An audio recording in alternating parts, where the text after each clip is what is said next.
And white river run deep, wash over me, wash over me. I remember I had a favorite creek at home. It was just a teeny little creek, but it had this sound of water. Or it was water, but it was just small. But I remember loved to sit by that water. I loved it. And I remember asking a question of the divine, saying, there's such a thing in the scripture where it says, you can have a spiritual name. I go, well, I want a different name. I like Paul, but God, you give me a name. And of course, this whisper comes through, says, Babbling Brook.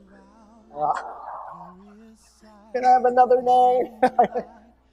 And now I'm actually beginning to understand what that name was. Because how the flow happens with me is when I begin to talk. I'm afraid to talk because I want to plan. And when I get rid of the plan, and you see me when my notes disappear, and it's like, so now I'm realizing I just need to begin it. Like prime the pump, and then it happens. Within that context, miracles happen. For me, the river is that eternal presence, and sometimes it takes a form like water, which makes up 90% of our body. So we are the river. But it also, for me, is like an aspect of the mother. It's an aspect of the way that the earth is in flow with the universe and the moon and all of these vibrations and these orbits and this ebb and this flow. And it's that water element that really, for me personally, is that last offering that Jesus offered when, at the crucifixion where he was pierced. And even in his dying moments, wanted to leave something for all of us so that even though we might be thirsty, there is that promise of being fulfilled. There's so much fear in the world right now, so much disturbance, so much conflict has come to the surface. It's really an outpicturing of the mind, the human mind, the collective. And for us to see the world the way we want it, what world would we like to create?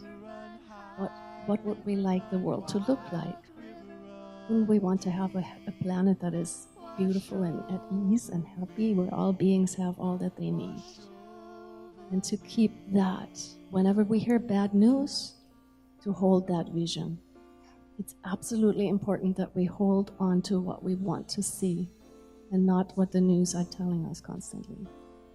So that flow, that there's a constant river of thought in the mind to direct the river in the way that we need to, and really need to. We need to do this. It's not an option anymore. With the divine in you leads us to that river. And then from that point, what I found is it's a surrender. You can't write a book about it. You can't say, oh, I have an idea of what goodness is, or what right is, or what holiness is, or what bad is. That will not work. It'll mess you up. You just have to surrender to it, and then it starts moving through you, and it starts working through you, and it talks to you, and eventually you get many people in here, right? You have this two-way dialogue. You can call that a mystic. You have this two-way dialogue with the divine in you. You don't know what it's going to do or what it's going to tell you, or maybe it'll do nothing. Maybe it'll tell you to do the exact opposite of what you would think. And yet it's always the highest good. It's always the right thing. And you know when you're there, and you know when you're not there. And it's really important to capture those moments. It has been for me, of what that is. What is that feeling of that river, that deep river flowing through you? What is that experience of it? And a lot of it for me, there's a deep, deep acceptance that comes over me. And perhaps it's because I've also had a very, very loud critic that has also I've also experienced, and when that critic is completely silent, and there is only a deep acceptance of what is in this present time, then I know that I'm in that flow, in that movement. So the invitation here is, here's a safe space to return to your version, whatever creed or religion or background you have, of a heart commitment you had a long time ago when you were a baby. A long time ago before you forgot you could have it. A long time ago before you heard other people's translations of what you need to do. This is about surrendering into a place that you can't control, but you can come alive. It's like, your dehydrated jerky. Okay? So yeah, I'm a jerk.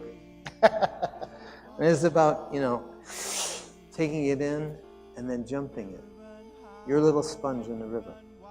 And it'll be a fun, fun ride as you fill with that space. Wash over